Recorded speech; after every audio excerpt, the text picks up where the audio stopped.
And the word of the Lord came to me, saying, Son of man, pose a riddle, and speak a parable to the house of Israel, and say, Thus says the Lord God, the great eagle with large wings and long pinions, full of feathers of various colors, came to Lebanon, and took from the cedar the highest branch. He cropped off its topmost young twig and carried it to a land of trade. He set it in a city of merchants.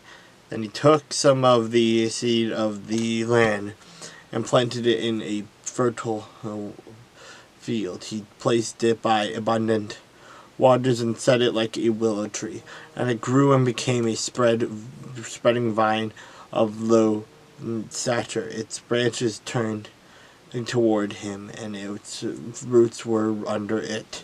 So it became a vine, brought forth branches, and put forth shoots. And there was another great eagle with large wings and many feathers, and behold, this vine bent its roots toward him, and stretched its branches toward him from the garden terrace where it had been planted, that he might water it. It was planted in good soil by many waters, to bring forth branches, bear fruits, and become a majestic vine.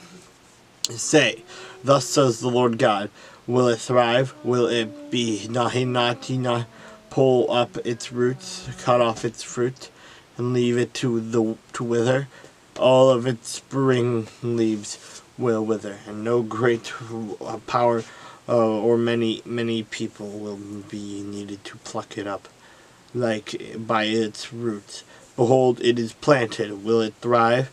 Will it not utterly wither when the east wind touches it? It will wither in the garden terrace where it grew. Moreover, the word of the Lord came to me, saying, Say now to the rebellious house, Do you not know what these things mean?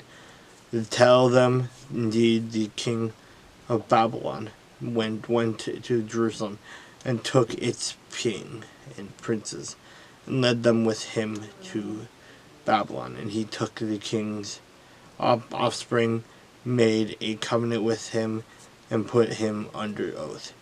He also took away the mighty of the land, and the kingdom might be brought low, and not lift itself up, but that by keeping his covenant it might stand. But he rebelled against him by sending his ambassadors to Egypt, that they might give him horses and many people.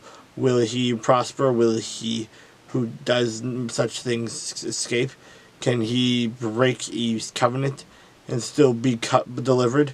As I live, says the Lord God, surely in the place where the king dwells, who made him king, though whose oath is despised, and whose covenant he broke with him in the midst of Babylon, he shall die, nor will Pharaoh with his mighty army and great company do anything in the war.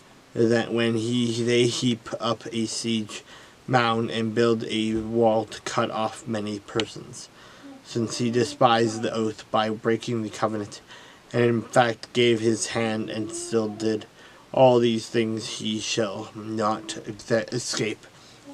And therefore, thus says the Lord God, as I live, surely my oath which is despised, and my covenant which is he broke, I will recompense on his own head. I will spread my net over him, and he shall be taken in my snare. I will bring him to Babylon, and try him there for the treason which he committed against him. All his fugitives, with all his troops, shall fall by the sword, and those who remain shall be scattered to every wind. And you shall know that I, the Lord, have spoken. Thus says the Lord God, I will take also one of the highest branches of the cedar tree, and set it out I will crop off from the topmost of its young twigs a tender one, and will plant it on a high and prominent mountain. On the mountain height of Israel I will plant it, and it will bring forth boughs and bear fruit, and be a majestic cedar. Under it will dwell birds of every sort.